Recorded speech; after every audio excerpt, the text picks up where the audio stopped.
நான் இப்போ காளான் கிரேவி செய்ய போகிறேன். அதுக்கு தேவையானது என்னென்னா 4 வெங்காயம் அரிஞ்சு வச்சுருக்கேன், 3 தக்காளி அரிஞ்சு வச்சுருக்கேன், காளான் க்ளீன் பண்ணி ரெடி பண்ணி வச்சுருக்கிறேன். 2 பட்டை 2 ஏலக்காய், பட்டை ஏலக்காய் போட்டிருக்கேன். இப்போ கொஞ்சமாக ஜீரகம் போட்டுக்கலாம். பொரிஞ்சிச்சு இப்போ வெங்காயம் போட்டுக்கலாம். உப்பு போட்டுக்கிட்டேன், இஞ்சி பூண்டு சாந்து போட்டுக்கிறேன். இப்போ தக்காளி அரைச்சி விட்டுக்கிட்டேன். மஞ்சத்தூள்,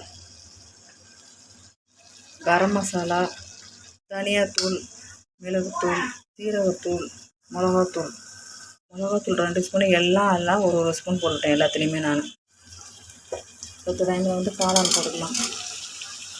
காளான் ஒரு 5 நிமிஷம் மூடி போட்டோன்னா அந்த அளவுக்கு தண்ணி வந்துச்சு. அவ்வளோ தண்ணி வந்துருக்கு. நமக்கு எவ்வளோ தேவையான தண்ணி கிரேவி ஊற்றணுமோ அதை ஊற்றி நம்ம காளான் ஒரு 5 நிமிஷம் தான் மூடி வச்சுருந்தேன். இவ்வளோ தண்ணி வந்துடுச்சு. இன்னும் கொஞ்சம் நேரம் ஆனோன்னு நம்ம எடுத்துக்கலாம். நமக்கு எந்த அளவுக்கு கிரேவி தேவை அந்த அளவுக்கு தண்ணி ஊற்றிக்கலாம். இப்போ பாருங்கள், கிரேவி ரெடி ஆகிடுச்சு. கலர்ஃபுல்லாக அழகாக இருக்குது, நல்லா டேஸ்ட்டாகவும் இருக்குது. நீங்கள் இதுவாக செய்து பாருங்கள். செய்து பார்த்துட்டு லைக் பண்ணுங்கள், ஷேர் பண்ணுங்கள், கமெண்ட் பண்ணுங்கள், சப்ஸ்கிரைப் பண்ணுங்கள். நீங்கள் இதுமாதிரி செய்து பார்த்துட்டு உங்களுக்கு பிடிச்சிருந்தா லைக் பண்ணுங்கள், ஷேர் பண்ணுங்கள், கமெண்ட் பண்ணுங்கள், சப்ஸ்கிரைப் பண்ணுங்கள். கொஞ்சமாக கஸ்தூரி மேத்தி போட்டுக்கிறேன். நல்லா கலர்ஃபுல்லாக அழகாக இருக்குது. நீங்கள் இதுமாதிரி செய்து பாருங்கள். அது கொத்தமல்லி போட்டிருக்கேன். செய்து பார்த்துட்டு லைக் பண்ணுங்கள், ஷேர் பண்ணுங்கள், கமெண்ட் பண்ணுங்கள், சப்ஸ்கிரைப்